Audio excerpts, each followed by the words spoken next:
In this lesson, we're going to be translating and reflecting graphs of linear functions, stretching and shrinking graphs of linear functions, and combining transformations of graphs of linear functions. So, translations and reflections. A family of functions is a group of functions with similar characteristics. The most basic function in a family of functions is the parent function. For non-constant linear functions, the parent function is f of x equals x. By the way, a non-constant linear function is just a linear function that is not a horizontal line. Anyway, the graphs of all other non-constant linear functions are transformations of the graph of the parent function. A transformation changes the size, shape, position, or orientation of the graph. So we're going to move down here and talk about translations. A translation is a transformation that shifts a graph horizontally or vertically, but does not change the size, shape, or orientation of the graph. So we have horizontal translations and vertical translations. So for a horizontal translation, the graph of y equals f of quantity x minus h is a horizontal translation of the graph when y equals f of x and h is not 0. Okay? So if h is positive, that means that we're shifting to the right. Notice it's x minus h. So if this h value, if we're subtracting a positive number, we're shifting the graph to the right. We're translating it to the right. And then if we have h as a negative value, then we're shifting it to the left. Subtracting h from the inputs before evaluating the function shifts the graph left when h is less than 0 and right when h is greater than 0. For vertical translations, the graph of y equals f of x and then plus k on the outside of that is a vertical translation of the graph y equals f of x, where k is not equal to 0. Okay, so if k is positive, we are shifting this graph up. If k is negative, we're shifting it down. Adding k to the outputs shifts the graph down when k is less than 0 and up when k is greater than 0. So for this example, let f of x equal 2x minus 1. Graph A, g of x equals f of x plus 3, and b, t of x equals f of x plus 3. Describe the transformations from the graph of f to the graphs of g and t. So first we're going to do part A. So I'm going to have my x value, and then I'm going to do f of x in a table, and then I'm also going to have f of x plus 3, because that's our g of x. I'm just going to pick a couple of values, and once again, I'll show you the whole line on the graphing calculator in just a moment. So I'm going to pick -2, 0, and 2 for all of these. Well, f of x is, if I plug in -2, I'm going to get 2 times -2, which is -4, minus 1 is -5. For 0, I get just -1 because the x term drops out. And then for 2, I get 2 times 2 is 4, minus 1 is positive 3. Okay, well, this g of x is just f of x plus 3. Okay, well, all I have to do is add 3 to the f of x here. So this is going to be -2, this is going to be positive 2, and this is going to be 6. And if you think about this, I'm just shifting the y value up by 3 units. So right now I've graphed f of x equals 2x minus 1, so that's highlighted right here. And I have the points that we made in our table. Once again, you could have picked any points, but these are just the points that I picked. Okay. What I'm going to do now is I'm going to turn on my g of x equals f of x plus a. Now I know that in the example, it was g of x equals f of x plus 3, but I'm going to use the slider to get from 0 to 3 and show you guys what's happening. So I turn this on, and now it's the blue graph. The red graph is underneath. And my a value is 0. So once I slide this up to 3, which is what we want, we're going to see what happens to this graph.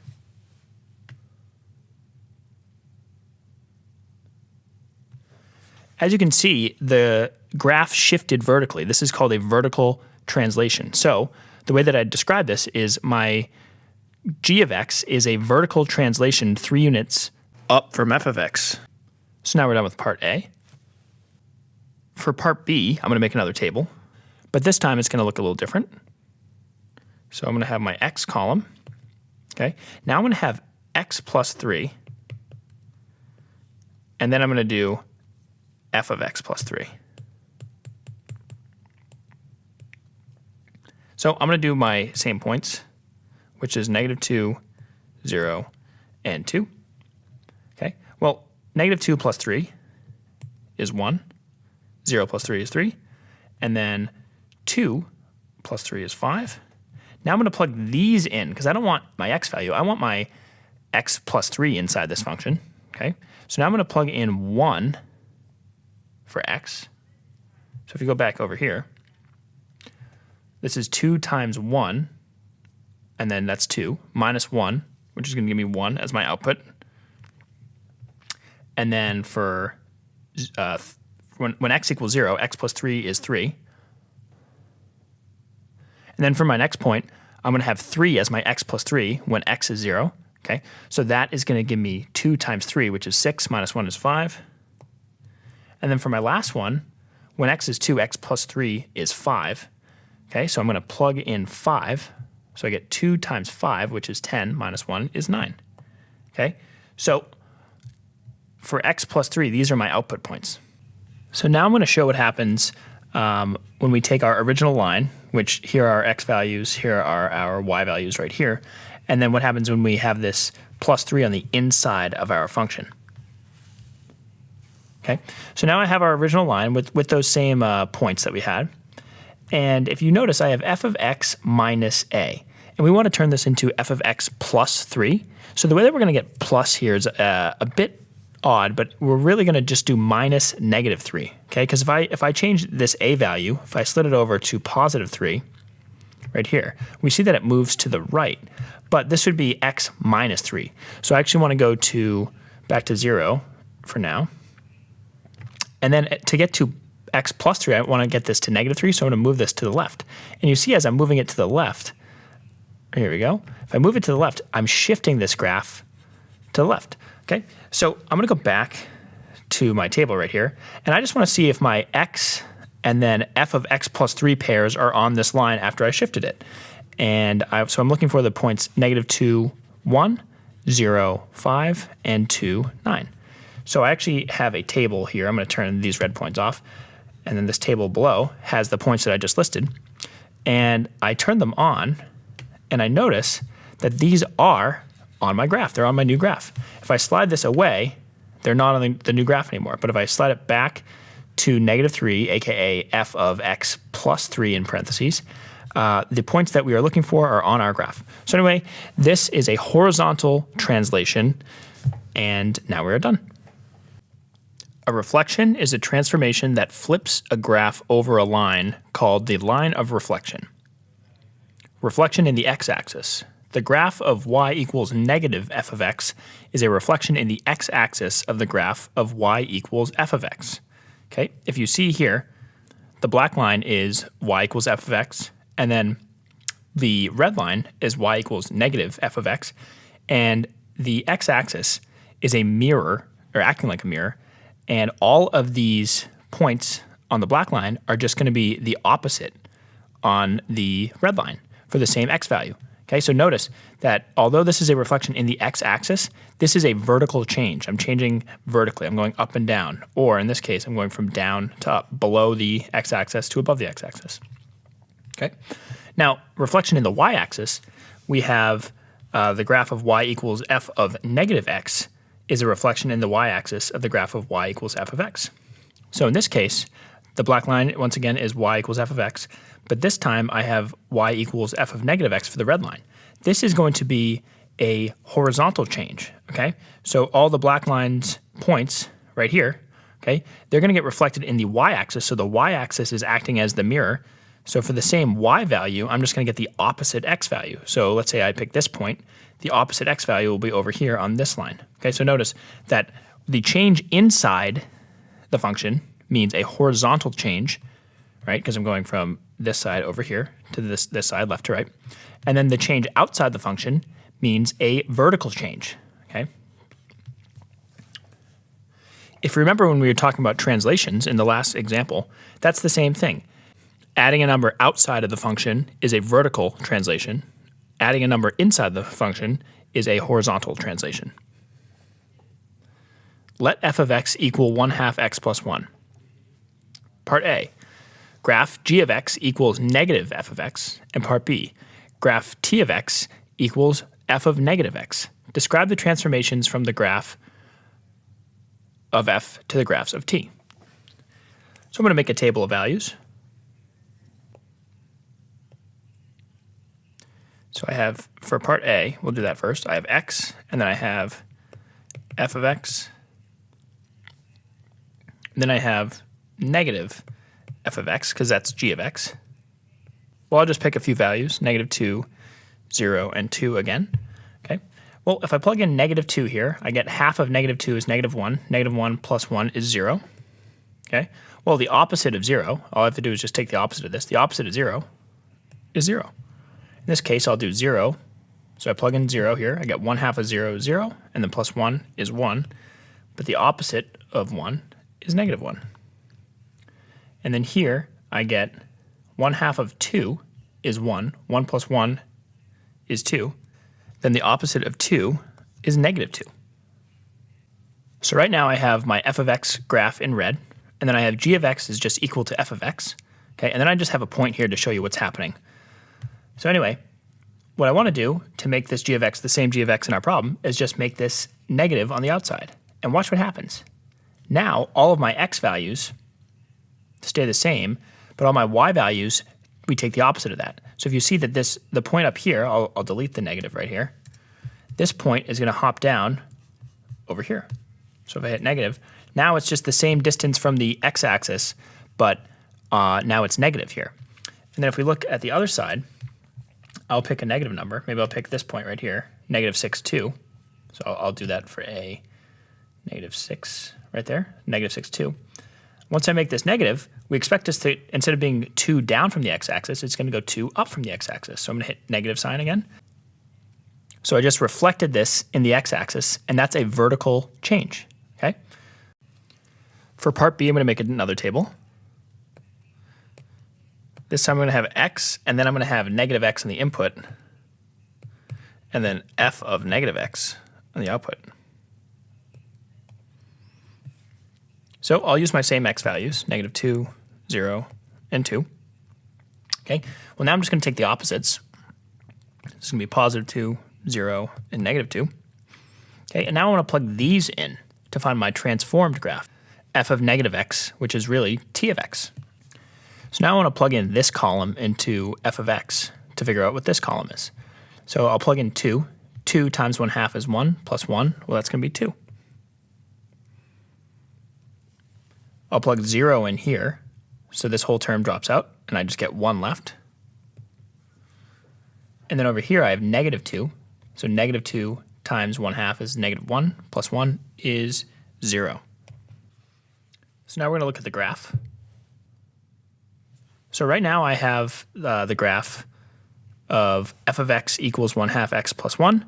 Now I have t of x. I have it set equal to f of x. And then watch what happens when I put the negative sign inside of the function. So I just did, and you can see that it is now a mirror image when the y-axis is acting as a mirror. So I'm going to turn this off for a moment. So these are my 3 points. When I get rid of the negative, look what happens. They're back on the line, and then when I hit the negative again, they are reflected with the y-axis acting as a mirror. This is a horizontal change. So I'll turn this line back on, and once again I'll get rid of the negative. So now we just have the original function, and then when I hit the negative again, you can see that both above and below, we're just changing where it is as the y-axis acting as a mirror. So if it's on the right side, it's going to go to the left side. If it's on the left side, when I have the negative, it's going to go to the right side. So anyway, that is an example of a reflection in the y-axis, which is a horizontal change. Remember, because we added something inside of the parentheses of our function, this is going to be a horizontal change. And then if I did something on the outside, that was a vertical change. Anyway, now we're done with this one. Now we're going to talk about stretches and shrinks. You can transform a function by multiplying all the x coordinates inputs by the same factor a. When a is greater than 1, the transformation is a horizontal shrink because the graph shrinks towards the y-axis. When 0 is less than a is less than 1, the transformation is a horizontal stretch because the graph stretches away from the y-axis. In each case, the y-intercept stays the same. You can also transform a function by multiplying all of the y-coordinates, or the outputs, by the same factor a. When a is greater than 1, the transformation is a vertical stretch because the graph stretches away from the x-axis. When 0 is less than a is less than 1, the transformation is a vertical shrink because the graph shrinks towards the x-axis. In each case, the x-intercept stays the same. So I'm going to talk about horizontal stretches and shrinks first. The graph of y equals f of ax is a horizontal stretch or shrink by a factor of 1 over a of the graph of y equals f of x, where a is greater than 0 and a is not equal to 1. So if we look down here, when a is greater than 1, that means I'm increasing my x value, okay? And that means I'm pushing it in towards the y-axis in both directions. So that's for negative x values and positive x values. I'm pushing it in towards the y-axis. Okay, when x is in between 0 and 1, okay, I'm stretching it away from the y-axis. So that would be a horizontal stretch. For vertical stretches and shrinks, the graph of y equals a times f of x is a vertical stretch or shrink by a factor of a of the graph of y equals f of x, where a is greater than 0 and a does not equal 1. So if I have my black line as the original one, okay, if a is greater than 1, that means I'm multiplying all the outputs by a larger number. That means I'm increasing all the outputs when the inputs stay the same. So I'm stretching it up for the positive numbers, and then for the negative numbers, I'm stretching it down. So either way, I'm stretching it away from the x-axis. Okay. Now, if a is in between 0 and 1, okay, that means that I'm going to make my output smaller in absolute value. So I'm going to be pushing that down towards the x-axis. So this is a vertical shrink. Okay, and we're going to talk a lot more about that in the upcoming examples. Let f of x equal x minus 1. Graph A, g of x equals f of 1/3 x, and B, graph h of x equals 3 times f of x. Describe the transformations from the graph of f. So I'm going to start with just our original function, which is just f of x. So I'm going to do x and f of x. Okay, well, I'm going to pick a few values. So I'll do -3, 0, and 3. You could pick whatever you want. Anyway, my f of x values are just x minus 1. So this is going to be -3 minus 1, which is -4, 0 minus 1, which is -1, and 3 minus 1, which is 2. Okay, now for part A, I want to graph g of x, which is f of 1/3 x. So my table, I'm going to have multiple columns. So I'll have my x, which is -3, 0, and 3. This time I'm going to do 1/3 of x. And that's just because I'm going to be plugging in 1/3 x into here. So 1/3 of -3 is -1, 1/3 of 0 is 0, 1/3 of 3 is 1. And then if I plug those in, so this is going to be f of 1/3 x, which is the same thing as g of x. If I plug these in, -1, okay, well, -1 minus 1, -2. And then over here, 0 minus 1, -1. And then 1 minus 1 is 0. So right now I have my f of x, which is in red, and then g of x, which is in purple.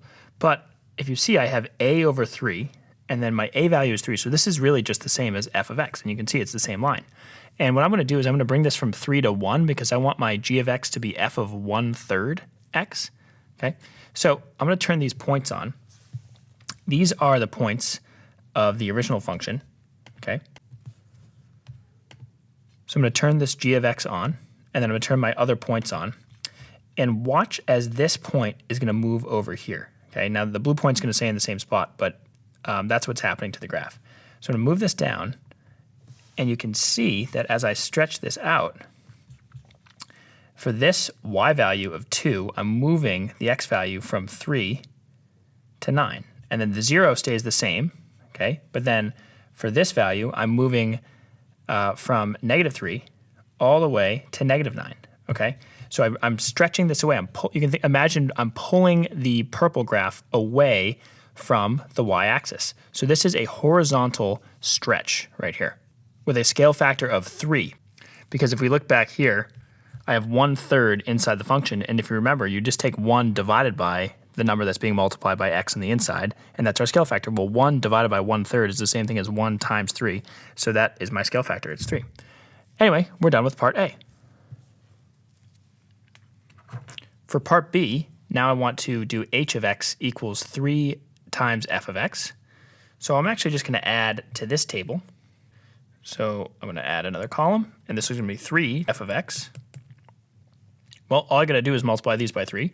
So this is going to be negative 12. This is going to be negative 3. And this is going to be 6. So now I'm going to compare the graph of 3 times f of x to just the graph of f of x. So in this graph, I have my slider a equals 1 right now, which is going to be the exact same thing as my f of x right here. But when I move this, you're going to watch these points are going to move this time. And you'll see that when I move this from 1 to 3, I'm going to be changing this vertically. Okay, so I'm going to move this right now. And you can see that each of these points are changing vertically. Okay, so now I'm at 3. If I look at this value right here, this is the point 3 comma 6, which on our table, 3, 6, that made sense. This one right here is 0, negative 3, which makes sense. And then this point down here is negative 3, negative 12, and that's on our table as well.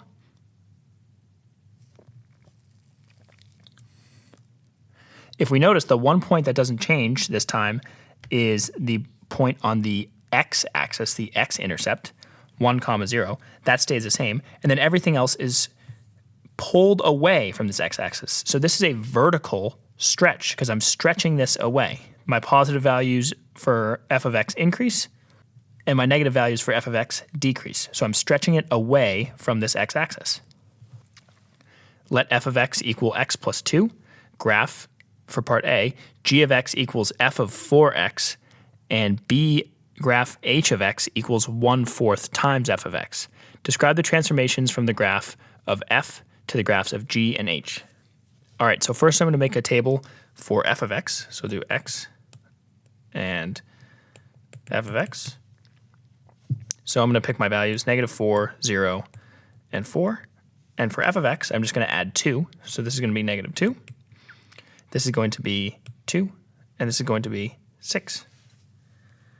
And then for part A, my table, I'm also going to include, well, I'll have my same x values, 4, 0, and 4.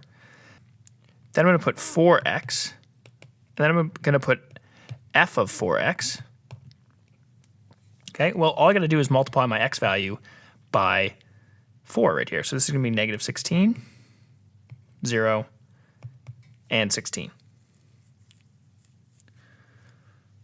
Well, when I plug negative 16 in for this equation, I have negative 16 plus 2 is negative 14. I have 0 plus 2, well, that's 2. Then I have 16 plus 2, well, that's 18. Okay, so now we're going to look at the graphs of these functions. Right now I have f of x in red, okay? And then I have g of x in purple, but I have g of x as f of just x. It's the same thing because a is 1. But what I'm going to do is increase this a value from 1 to 4 and show you what happens. I also have the corresponding points on the graph of g of x. So they're going to be these green points right here. So if we click on this table, it's going to be these green points. So what I'm going to do now is I'm going to move my slider from a equals 1 to a equals 4, and you're going to see this graph move. So now I'm at a equals 4, and you can see that I'm pushing this graph in towards the y-axis. I'm shrinking it in horizontally. So this is a horizontal shrink, okay? Now these points right here have the same y value, so you can see that I'm literally just pushing it in from here to here. I'm pushing it in from here to here. And the y-intercept in this case stays the same. I'm going to go back to my table, and I'm just going to check to make sure that these points are on my graph. So negative 4 and negative 14, 0 and 2, and 4 and 18. So I'm going to go to negative 4, which is right here. And I'm going to go here. And I do see that negative 4, 14 is on our graph. And I see that my intercept doesn't change. So right here, my intercept is the same, 2 and 2. And then I'm going to go to 4, and I should get 18. So if I go to 4, I go up, there I am, 4 and 18. So that is an example of a horizontal shrink. Now we're going to do part B, and I'm going to move this table over here. And I'm going to add another column to my original table, because all I have to do is multiply 1/4 to my f of x value. So I have 1/4 times f of x Now 1/4 of negative 2 is just negative 1/2. 1/4 of 2 is positive 1/2. And then this is going to give me 3/2 right here.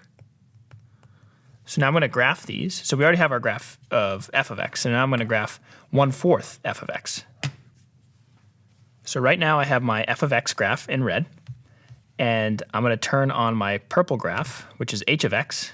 Okay, and then these blue points are going to move when I move this a value. Okay, so this is a over 4 times x, but this is really just 4 over 4 right now because it's going to be 1, and you can see that's the same as f of x. But when I reduce this to 1, it's going to be 1 over 4, and that's going to be our h of x, and you'll see what's happening to my points. Okay, so now I'm moving this down to 1, and you can see that the graph is getting squashed towards, here we go, here's the one, towards this x-axis. So I just took this red line and I squished it in from both directions. Okay, so now we call that a vertical shrink. Okay, so I've just shrunk in my y values closer to the x-axis. Okay, and you can see that my new points here, this is 4, 1.5, 0, 0.5, and negative 4, negative 0.5. These are the same values that are on my table. Okay, so I have negative 4, and then negative 1/2, which is negative 0.5, 0, 1/2, and then 4, 3/2, which is the same thing as 1.5 over here. Okay, so this is an example of a vertical shrink. Transformations of graphs. The graph of y equals a times f of x minus h all plus k, or the graph of y equals f of ax minus h all plus k, can be obtained from the graph of y equals f of x by performing these steps. Step 1, translate the graph of y horizontally h units. Step 2, use a to stretch or shrink the resulting graph from step 1. Step 3, reflect the resulting graph from step 2 when a is less than 0. Step 4, translate the resulting graph from step 3 vertically k units. So we're going to graph f of x equals x, and g of x equals negative 2x plus 3. Describe the transformations from the graph of f to the graph of g. So before I look at my graph, I notice that I'm multiplying negative 2 times x and I'm adding a 3. Okay? So to get from f of x, which equals x, to g of x, well, I know that f of x equals x. Okay? So I can rewrite g of x as negative 2 times, well, x is the same as f of x. So I'm going to erase this and write f of x plus 3. Now, if we look at this, I see that I have a negative sign outside of my function, and I have a 2 outside my function, and I have a plus 3 outside of my function. Okay? So the negative sign is going to be a reflection. Okay? And this is going to be a vertical change because it's outside of my function. Remember, a vertical change is outside the function. And now all of these changes are outside the function. Okay? So this reflection, because it's a vertical change, is going to be in the x-axis. Because if you remember, a reflection in the x-axis is when the x-axis is the mirror. Okay? Now, I see that I have a 2 outside. Okay? So this is going to be a vertical stretch with a scale factor of 2. Okay? Because it's on the outside. If it was on the inside, it'd be a horizontal shrink of 2, but it's on the outside, so it's a vertical stretch. And then I have plus 3 on the outside. Now this plus 3 on the outside, this is going to be a vertical translation. Okay? So I'm just going to write those down. So I have reflection in the x-axis, remember, because it's a vertical change. And then I have a vertical stretch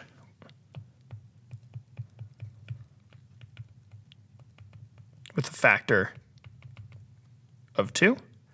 And then I am translating 3 units up. Okay, so it's a vertical translation of 3 units up. All right, so now let's look at this on the graph. So I have my f of x graph, which is red, and then my g of x. We're going to use sliders to get there. Okay. Well, I know my a is negative 2, so the negative is going to reflect this graph, and then the a is going to vertically stretch it. So I'm going to change this to negative 2.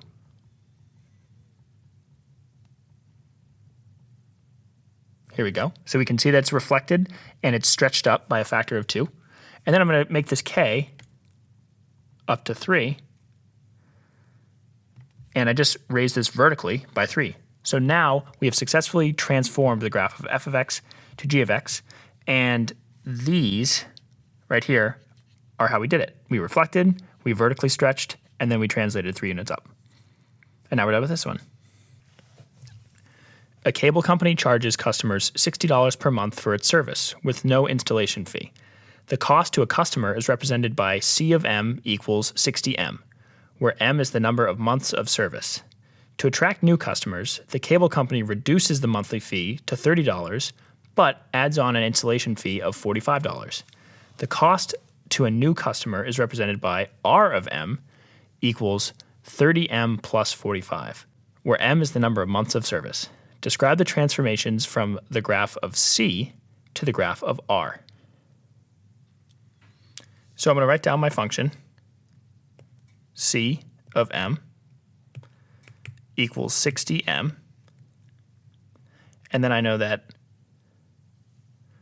R of m equals 30m plus 45. So one thing I can do here is I can plug in C of m somehow into this equation, okay? Well, I know that C of m is 60, okay? But if I cut this in half, if I divide by 2 on both sides of the C of m equation, I'm going to get that C, here we go, C of m over 2 equals, well, if I divide on both sides, well, this is going to turn into 30m. And then I can plug this C of m over 2 in for 30m. Okay, so this is going to be R of m equals C of m over 2 plus 45. Okay, well, I'm going to rewrite this as 1/2 C of m because that's going to make my life easier. Plus 45. And now all I need to do is describe the transformation here. Okay. Well, I see that I am multiplying by 1/2 on the outside of this function, okay? And then I see that I'm adding 45 to this function. So R of m is just the same thing as C of m, but I need to times this C of m by 1/2, okay? And then I need to add that to 45. Well, the first thing I'm going to see is do I have a reflection? And I don't, because there's no negative sign, so there's no reflection, okay? Now I have 1/2 being multiplied by my original function, okay? Now 1/2 is in between 1 and 0, so, and this is outside the function, so this is going to be a vertical shrink, okay? Vertical shrink factor of 1/2. I'm basically taking all my output values and then cutting them in half. And then I'm adding 45 outside of the function. So since I'm adding 45 outside of the function, this right here is going to be a vertical translation 45 units up. So I'm translating 45 units up. Okay, and now we're done with this one. That's it. That's all we did to get from C of m to R of m. Now you technically could have done this in a different way, using horizontal stretches and maybe even a horizontal translation. But when we're dealing with linear functions, which we are right now, I think it's easier to use vertical changes rather than horizontal changes. Once we get to different types of functions, it's going to be much easier to determine when you're going to use horizontal changes versus when you're going to use vertical changes. But anyway, we are vertically shrinking this by a factor of 2 and translating it 45 units up, and now we're done.